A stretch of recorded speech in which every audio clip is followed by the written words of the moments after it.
News.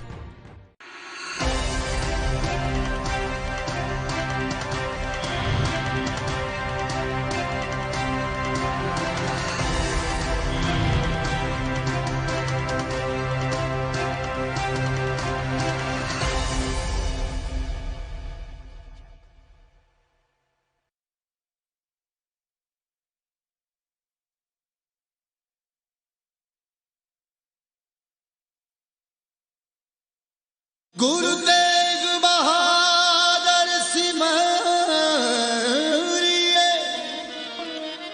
करनो निध आए ताए। श्री गुरु तेग बहादुर जी दी अलौकिकता नूं बयान करता गुरुद्वारा बड़ी संगत वाराणसी।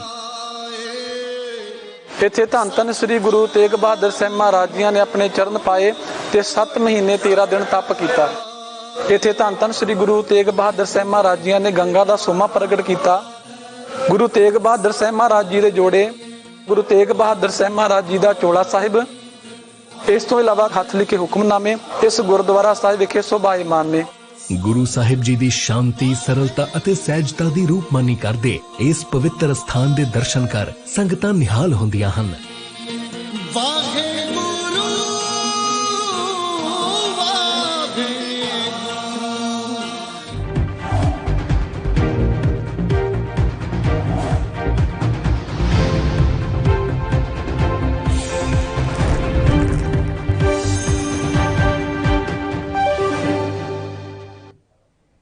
नमस्कार, आप देख रहे हैं एनबी न्यूज। मैं हूं आपके साथ काजल ठाकुर। महाराष्ट्र में कोरोना संक्रमण की रफ्तार एक बार फिर से लगातार बढ़ती चली जा रही है। पिछले कुछ दिन में महाराष्ट्र और मुंबई में संक्रमण की रफ्तार थोड़ी कम थी, तो अब एक बार फिर से बढ़ती हुई दिखाई दे रही है। महाराष्ट्र में 46,500 से ज्यादा नए मामले सामने आए हैं और 800 से ज्यादा लोगों की जान चली गई है। कोरोना वायरस ने पूरे देश में अपनी तबाही मचा रखी है, पूरे देश को अपनी चपेट में ले रखा है। हर रोज कोरोना के कारण हजारों लोगों की मौत होती है, तो वहीं लाखों लोग इससे संक्रमित हो रहे हैं। इसी बीच नदियों में कई शव मिलने की घटना के बाद यह सवाल उठने लगा है कि क्या कोरोना वायरस पानी से भी फैल सकता है। उत्तर प्रदेश से लेकर बिहार तक और मध्य प्रदेश में भी नदियों में कोरोना काल में मृतकों के बहते हुए लावारिस शव देखने को मिल रहे हैं। ऐसा अनुमान लगाया जा रहा है कि हो सकता है कि इनमें कई मृतकों की मौत कोरोना के कारण भी हुई हो। इसी बीच आरएमएल अस्पताल के डॉक्टर AK सिंह राणा का कहना है कि पानी में वायरस अनंत काल तक के लिए जिंदा रह सकता है।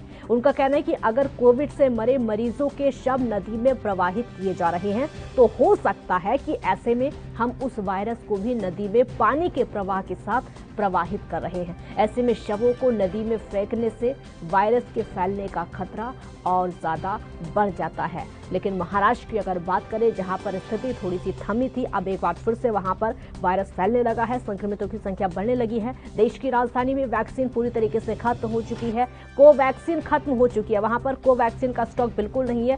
कोविशील्ड अभी चल रही है, सिर्फ 1 या 2 दिन की है। आम आदमी पार्टी का इस मामले में क्या कुछ कहना, आपको सुनवाते हैं।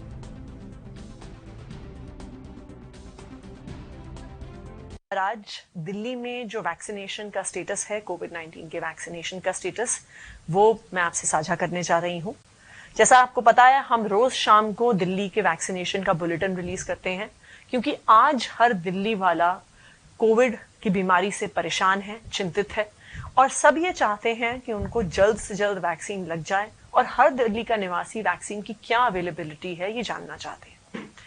तो आज के दिन में जो दिल्ली में कोविड वैक्सीन की स्टॉक पोजीशन है, as on the morning of 12th of May, अभी तक जो 45+ फ्रंटलाइन वर्कर्स और हेल्थ केयर वर्कर्स के लिए जो वैक्सीन का स्टॉक आया है, अभी तक दिल्ली को टोटल 43,20,490 डोजेस मिली है, जिसमें से अभी तक यूज हो गई हैं 40,970।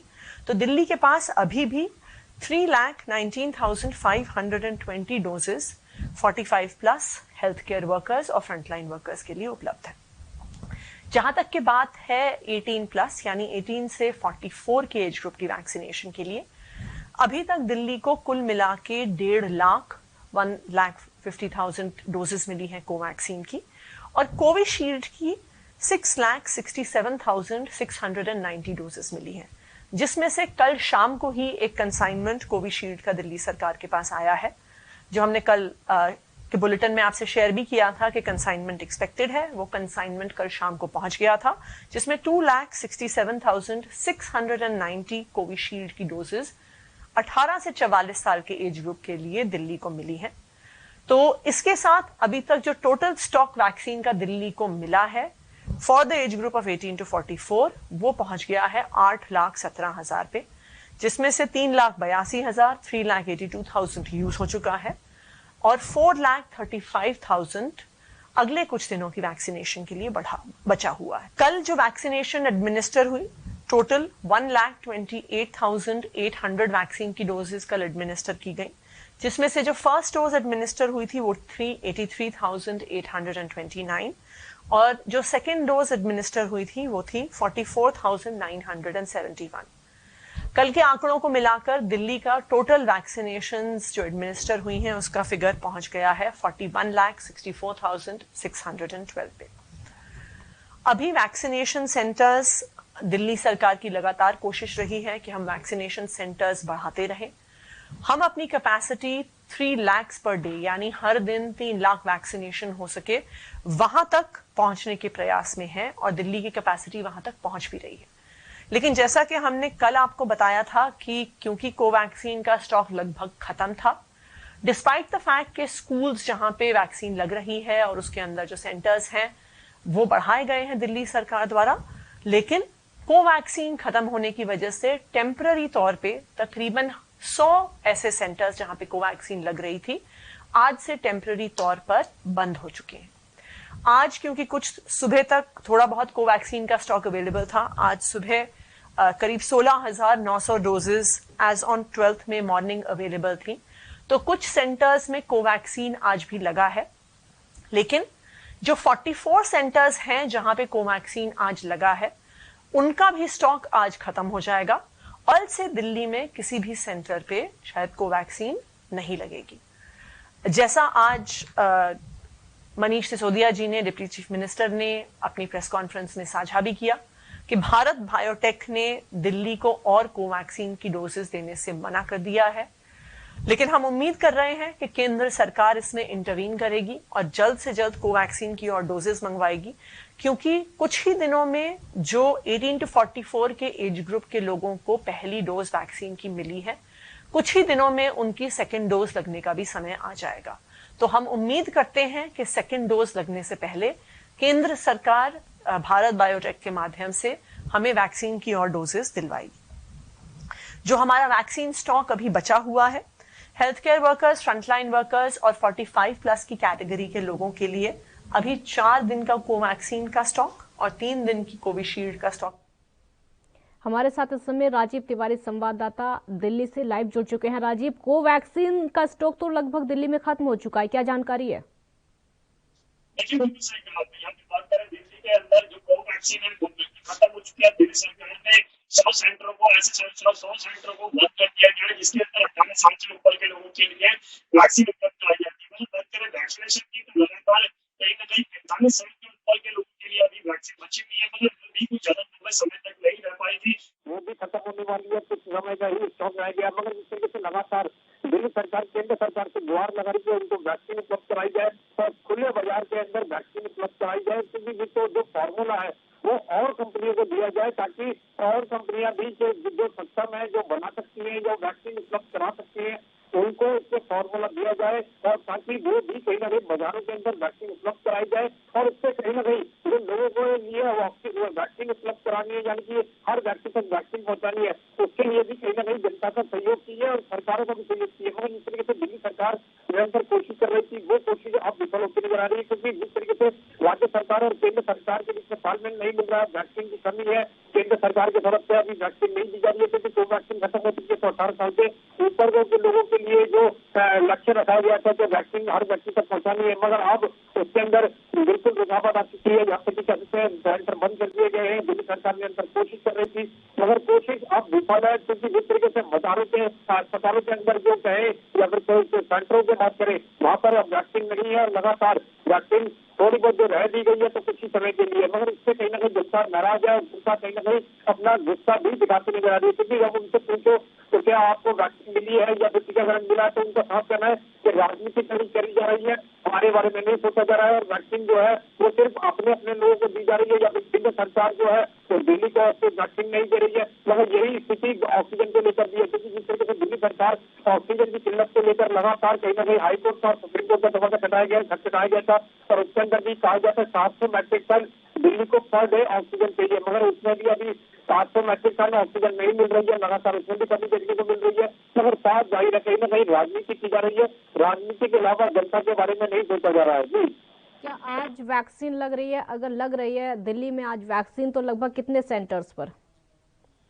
देखिए जिस तरीके से लगातार बात करें वैक्सीन की, तो वैक्सीन जो 18 साल से ऊपर के लोगों के लिए उसके लिए कहीं ना कहीं बंद कर दिया गया सेंटर। लगभग 100 सेंटर थे 17-18 स्कूल से, जिसके अंदर कोशिश की जा रही थी हर सेंटर के अंदर स्कूलों के अंदर 18 साल से ऊपर लोगों के लिए वैक्सीन उपलब्ध कराई जाए। मगर जो 45 साल से ऊपर के लोग हैं उनके लिए कहीं ना कहीं अस्पतालों के, दिल्ली के सभी अस्पतालों के अंदर वैक्सीनेशन टीकाकरण दिया जा रहा है। मगर जो 18 साल से ऊपर के लोग हैं वो अब नाराज होते नजर आ रहे हैं और लगातार सरकार से उम्मीद कर रहे थे कि वैक्सीनेशन का टीकाकरण जो है वो हर व्यक्ति तक पहुंचे। मगर जिस तरीके से दिल्ली सरकार कोशिश कर रही थी कि बच्चों तक भी, यानी 18 साल से नीचे के लोगों के लिए भी वैक्सीन उपलब्ध करानी और लगभग उन्होंने 3 महीने का समय रखा था, मगर अब वो समय लगभग बढ़ता हुआ नजर आएगा, क्योंकि अभी तक 18 साल से ऊपर के लोगों के लिए वैक्सीन नहीं मिल पा रही है, तो 18 साल से नीचे के लोगों के लिए कब वैक्सीन मिलेगी। जी 18+ लोगों में कुछ ऐसे लोग हैं शायद जिनको वैक्सीन लग चुकी है और पहली डोज उनको लग चुकी है, क्योंकि आतिशी को अभी हम सुन रहे थे वो कह रही कि कुछ 18+ लोग हैं जिनको पहली डोज लग चुकी है, अब उनको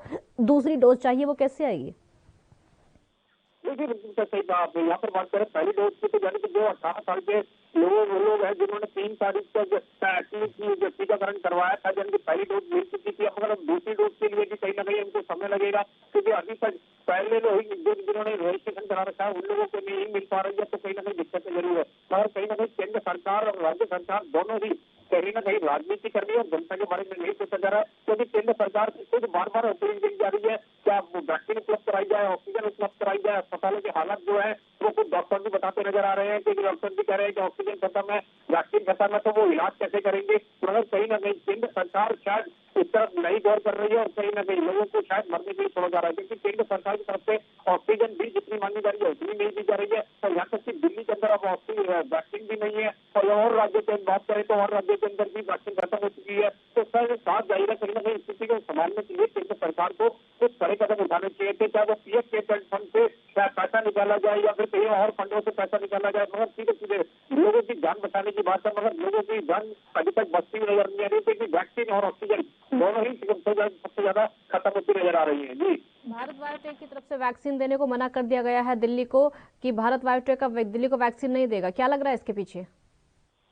देखिए इसके अंदर भी कहीं ना कहीं राजनीति नजर आ रही है, क्योंकि जिस तरीके से भारत बायोटेक की तरफ से भी कहा जाए दिल्ली के अंदर वैक्सीन नहीं दी जाएगी, क्योंकि केंद्र सरकार की तरफ से परमिशन नहीं है और दिल्ली सरकार भी लगातार यही इशारा करती नजर आ रही है कि केंद्र सरकार के द्वारा ही कहीं ना कहीं रोक लगाई गई है दिल्ली के अंदर ऑक्सीजन देने के लिए या फिर वैक्सीन देने के लिए, मगर कहीं ना कहीं साफ जाहिर स्थिति बिगड़ी हुई है और दिल्ली सरकार कोशिश जरूर कर रही है, मगर केंद्र सरकार का सहयोग नहीं मिल रहा है, जिसकी वजह से परेशानियां खड़ी हुई है। मगर बात करें केंद्र सरकार की, तो केंद्र सरकार की तरफ से भी जो बड़े नेता है वो भी कह रहे हैं कि हम लोग दे रहे हैं, दिल्ली सरकार नहीं जनता तक पहुंचा रही है, मगर कहीं ना कहीं इसके अंदर राजनीति जरूर की जा रही है, क्योंकि राजनीति के अलावा कुछ नहीं है, क्योंकि लोगों का सिर्फ ध्यान भटकाया जा रहा है, लोगों को सिर्फ गुमराह किया जा रहा है, चाहे वो दिल्ली सरकार के द्वारा हो या केंद्र सरकार के द्वारा हो, मगर कहीं ना कहीं टीकाकरण सबके लिए जरूरी है, चाहे वो 18 साल से नीचे का लोग हो या 18 साल से ऊपर के लोग हो। जी तमाम ऐसी पाबंदियां जो कि दिल्ली में इस समय लगी हुई हैं, क्या सभी लोग पाबंदियों का पालन करते हुए दिखाई दे रहे हैं?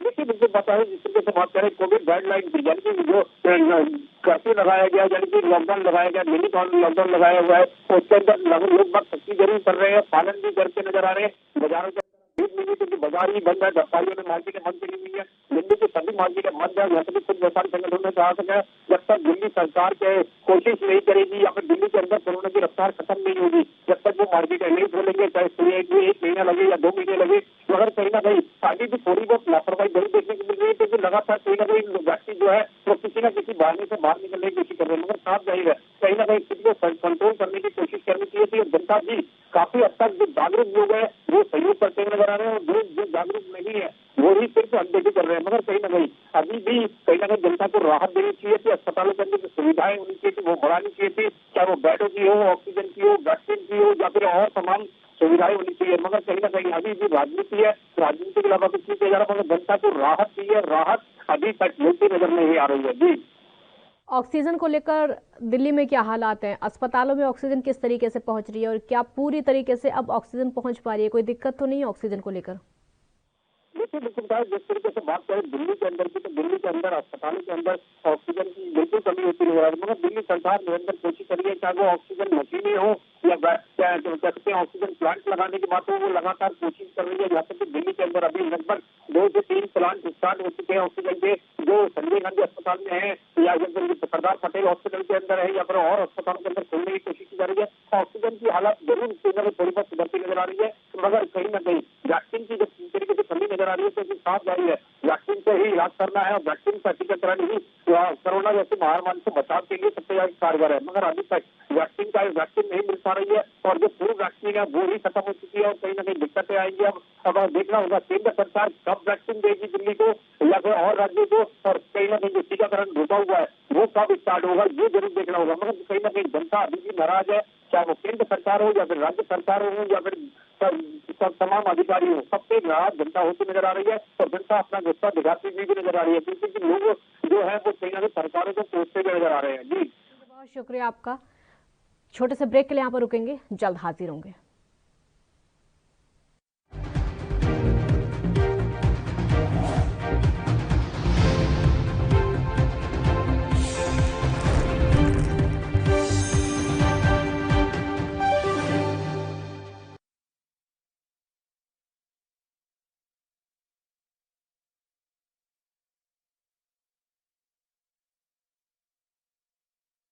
गुरु तेग बहादुर सिमरिए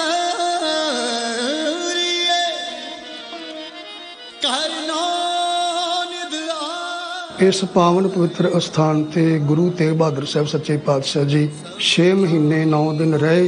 गुरु तेग बहादुर साहब सच्चे पातशाह जी ने गंगा जमुना सरस्वती का जो सुमेल है इस अस्थान ते एक पवित्र खूह है, उस खूह विच करवाया। इस अस्थान ते 25 ਸਿੰਘਾਂ ਨੂੰ ਲਾ ਕੇ ਪਹਿਲਾ ਸ੍ਰੀ ਅਖੰਡ ਪਾਠ ਦਾ ਪ੍ਰਕਾਸ਼ ਇਸ ਪਾਵਨ ਪਵਿੱਤਰ ਸਥਾਨ ਤੇ ਹੋਇਆ। ਜਿਹੜੀਆਂ ਨਿਸ਼ਾਨੀਆਂ ਨੇ ਸਤਿਗੁਰੂ ਜੀ ਦੀ ਚੌਂਕੀ ਦੇ ਪਾਵੇ, ਕਿਰਪਾਨ, ਸੰਖ ਸਾਹਿਬ, ਜੋ ਸਤਿਗੁਰੂ ਜੀ ਦੀਆਂ ਇਤਿਹਾਸਕ ਨਿਸ਼ਾਨੀਆਂ ਨੇ। नाम रहियो साधु रहियो गुरु गोबिंद, कहो नानक ए जगत में किन जपियो गुरमंत। वाहे गुरु वाहे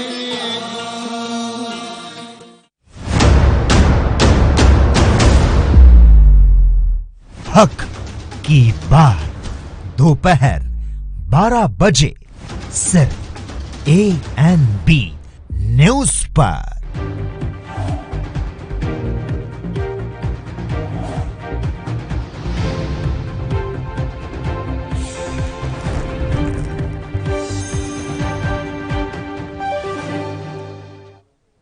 ब्रेक के बाद एक बार फिर स्वागत है आपका। तो महाराष्ट्र में कोरोना के मामले एक बार फिर से बढ़ने लगे हैं, क्योंकि रफ्तार धीरे धीरे थमने लगी थी। हमने देखा था किस तरीके से कोरोना के केसेस कम आने लगे थे, वहां पर जो स्थिति थी वो सामान्य सी उम्मीदें उससे जागने लगी थी, लेकिन एक बार फिर से वही हालात पैदा होने लगे हैं। महाराष्ट्र में फिर से वही मरीजों की संख्या आने लगी है, संक्रमितों की संख्या लगातार बढ़ती चली जा रही है और उत्तर प्रदेश में भी लगभग ऐसे ही हालात हैं। देश की राजधानी में भी लगभग एक जैसे हालात हैं। तीसरी लहर का बहुत ज़्यादा डर लोगों में इस समय है, नए म्यूटेंट का लोगों में डर इस समय है कि आगे क्या होगा, क्योंकि दूसरी लहर इतनी खतरनाक है कि इसको भुगत नहीं पा रहे लोग, इससे पार नहीं पा रहे हैं लोग।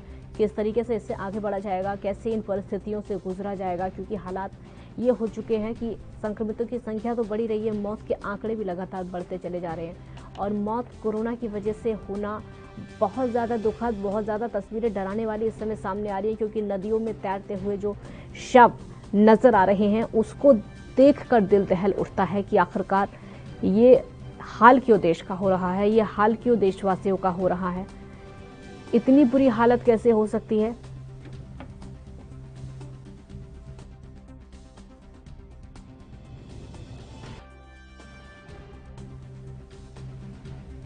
सत्यप्रकाश सोनी संवाददाता लाइव इस समय मुंबई से हमारे साथ ज्यादा जानकारी के लिए जुड़ चुके हैं। सत्यप्रकाश, कोरोना का अपडेट बताइए, क्योंकि महाराष्ट्र में हालात लगने लगा था कि ठीक हो रहे हैं शायद, क्योंकि संक्रमितों की संख्या कम होने लगी थी, ऑक्सीजन का मैनेजमेंट जिस तरीके से किया गया था। अब देखने को मिल रहा है आज फिर बहुत ज्यादा संक्रमितों की संख्या बढ़ चुकी है। ठीक है जल, जिस तरह से लगातार पिछले 2 दिन से देखा जा रहा था कि महाराष्ट्र मुंबई में लगातार आंकड़े कम हो रहे थे। मुंबई के अगर आंकड़े की बात की जाए तो पिछले 2 दिन पहले 1700 के आसपास जो है आंकड़ा आ चुका था। उसके बाद महाराष्ट्र में 30,000 32,000 के आसपास आंकड़ा आ चुका था। लेकिन जिस तरह से बीते 24 घंटे के आंकड़े वो कहीं न कहीं महाराष्ट्र सरकार की एक बार फिर से नींद उड़ाने वाले हैं। पिछले 24 घंटे में महाराष्ट्र में 46,765 मामले आए हैं, जबकि मुंबई में 2,116 नए मामले आए हैं। तो जाहिर तौर पर फिर एक बार मुंबई जो है संक्रमित होने की कगार पे पहुंच चुकी है। लगातार आंकड़े भी बढ़ रहे हैं, लेकिन टेस्टिंग टेस्टिंग की अगर बात करें, टेस्टिंग भी लगातार बड़े पैमाने पे की जा रही है। उसके बाद भी जो है आंकड़े लगातार बढ़ते जा रहे हैं। आंकड़े लगातार बढ़ते चले जा रहे हैं। वैक्सीनेशन वहां पर किस तरीके से हो रहा है, क्योंकि हम कई राज्यों में देख रहे हैं वैक्सीन का स्टॉक पूरी तरीके से खत्म हो चुका है। कई राज्यों में हम देख रहे हैं ऑक्सीजन की बहुत ज्यादा कमी है। महाराष्ट्र के हालात क्या है? जी काजल, देखिए महाराष्ट्र में वैक्सीन की कमी पिछले दिनों से ही लगातार आती जा रही थी, लेकिन जिस तरह से कल देर शाम महाराष्ट्र सरकार ने 18 से 44 वर्ग के लोगों के लिए वैक्सीनेशन का काम बंद करवा दिया है। इसका लिहाजन कारण बताया गया है कि अब जो है मुंबई में महाराष्ट्र में वैक्सीन की कमी आकी जा रही है। लेकिन जिस तरह से लगातार दूसरे डोज लेने के लिए तमाम सीनियर सिटीजन और तमाम लोग पहुंच रहे हैं, उनके लिए भी तमाम तरह की किल्लतें हो रही है। लेकिन जिस तरह से आंकड़े मिले हैं, ऐसे में जानकारी मिली है कि महाराष्ट्र के पास 10 लाख के आसपास जो है कोशील्ड है और 1,30,000 के आसपास जो कोवैक्सीन है। तो जाहिर तौर पर ये जो मात्रा वैक्सीन की है वो कहीं न कहीं सेकेंड डोज के लिए ही पर्याप्त नहीं है। ऐसे में महाराष्ट्र सरकार जो है मुंबई करों के लिए ये आह्वान कर दिया है कि 18 से 44 वर्ग के लोगों के लिए वैक्सीन का काम पूरी तरह से बंद कर दिया जाए। क्या आसानी से लोगों को वैक्सीन लग पा रही है? क्योंकि जिस तरीके से वैक्सीनेशन सेंटर में जाते हैं वैक्सीन लगवाने के लिए दिक्कतों का सामना भी शायद उनको करना पड़ता होगा। देखिए काजल, नए फार्मूले के तहत अगर बात की जाए तो अब जो है वैक्सीन लेना लोगों के लिए बिल्कुल आसानी होगी। लेकिन पिछले दिनों जिस तरह से देखा जा रहा था कि बिना रजिस्ट्रेशन आपको वैक्सीन नहीं दी जाएगी, उधर दूसरी तरफ जब रजिस्ट्रेशन करने जाते थे तो न तो लोगों को स्लॉट मिलता था, नहीं लोकेशन मिलता था और नहीं समय निर्धारित हो जाता था। ऐसे में तमाम तरह की परेशानियां लोग झेल रहे थे। लेकिन कल देर शाम जिस तरह से मनपा ने कह दिया है कि अब 3 दिन यानी कि सोमवार, मंगलवार और बुधवार, इस बीच आपको बिना रजिस्ट्रेशन किए भी वैक्सीन दी जाएगी। बाकी दिनों में वैक्सीन जो रजिस्ट्रेशन करवाना अनिवार्य होगा। लेकिन जिस तरह से स्थिति लगातार बन रही है, लोगों के जहन में अब ये भी डर सताने लगा है कि वैक्सीन मिलेगी या नहीं, क्योंकि वैक्सीन कई कोविड सेंटरों पर उपलब्ध नहीं है। ठीक है, बहुत शुक्रिया आपका इस पूरी जानकारी के लिए। तो महाराष्ट्र में जैसे हालात हैं लगातार वहां पर भी बिगड़ते चले जा रहे हैं, क्योंकि वेंटिलेटर्स की कमी, ऑक्सीजन की कमी और वैक्सीन की कमी लगभग हर जगह देखने को मिल रही है। क्योंकि स्टॉक वैक्सीन का खत्म हो जाना बहुत ज़्यादा चिंता का विषय यहाँ पर हो जाता है। मुंबई में पहले जैसे हालात थे, वैक्सीन लगना बहुत मुश्किल हो गया था, अब थोड़ा आसान है, कुछ आसान हो गया है, लेकिन फिर भी कोरोना से जंग लड़ना बहुत ज़्यादा मुश्किल सा नज़र आ रहा है। कोरोना से जंग कैसे लड़ी जाएगी, ये सबसे बड़ी दिक्कत है, क्योंकि वैक्सीन का स्टॉक खत्म हो चुका है, ऑक्सीजन की किल्लत लगातार देखने को मिल रही है, अस्पतालों में बेड्स की कमी जिस तरीके से है, मौत के आंकड़े लगातार बढ़ चुके हैं। महाराष्ट्र, उत्तर प्रदेश, राजस्थान और कर्नाटक, ये कुछ ऐसे राज्य हैं जहां की स्थिति बहुत ज़्यादा चिंताजनक है, जहां पर संक्रमितों की संख्या ना तो कम होने का नाम ले रही है और ना ही मौत के आंकड़े यहां पर कम होने का नाम ले रहे हैं। चिंता प्रशासन की भी बढ़ रही है, स्वास्थ्य विभाग की भी और पब्लिक की भी। लापरवाही कहीं ना कहीं है जिसकी वजह से ये खामियाजा लोगों को भुगतना पड़ रहा है। लापरवाही लगातार सामने आ रही है जिसकी वजह से खामियाजा तो भुगतना पड़ ही रहा है। लॉकडाउन की स्थिति, अलग अलग तरीकों से पाबंदियां लगा दी गई हैं। राज्य सरकारों ने अपने अपने फैसले लिए हैं किस तरीके से कोरोना कर्फ्यू लगाया जाएगा।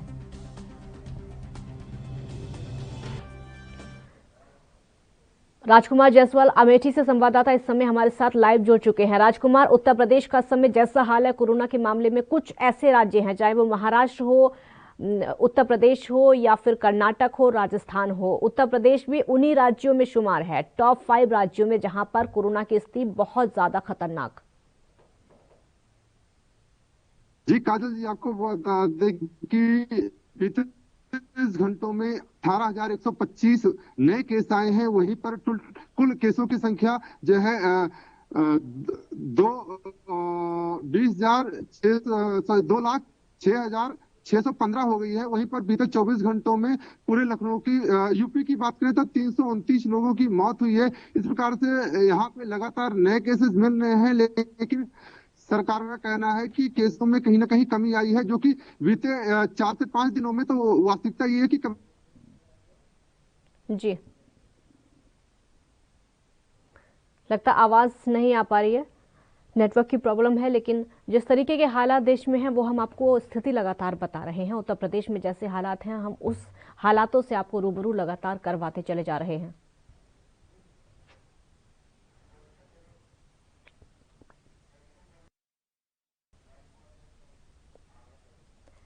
राजकुमार, आवाज सुन पा रहे हैं मेरी आप?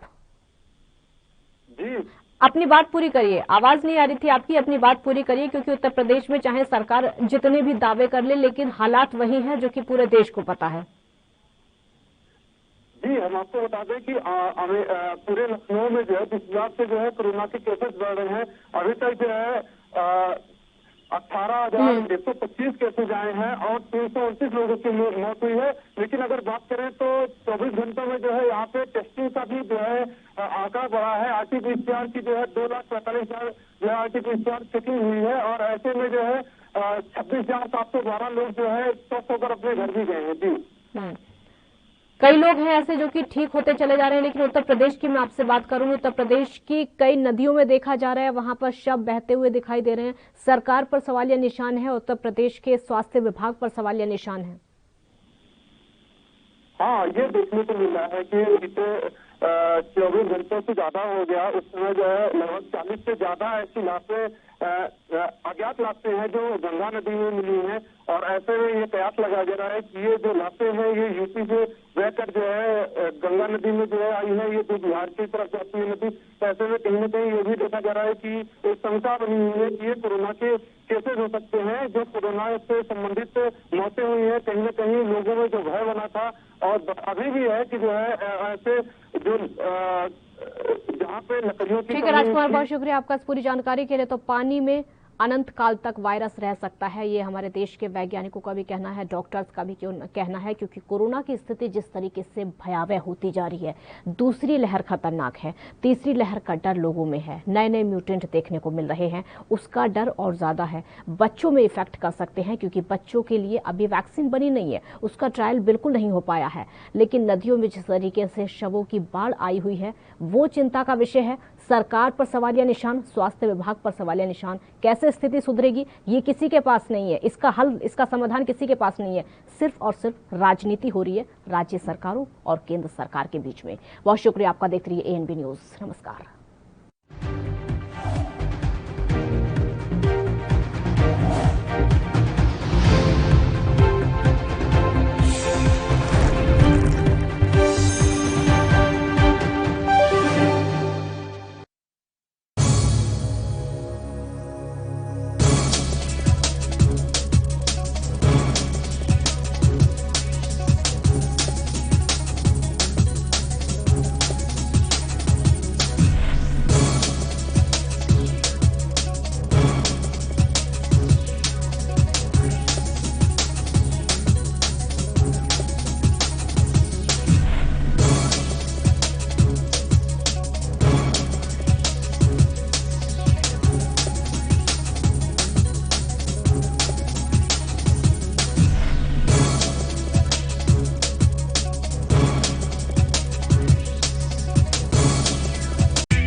you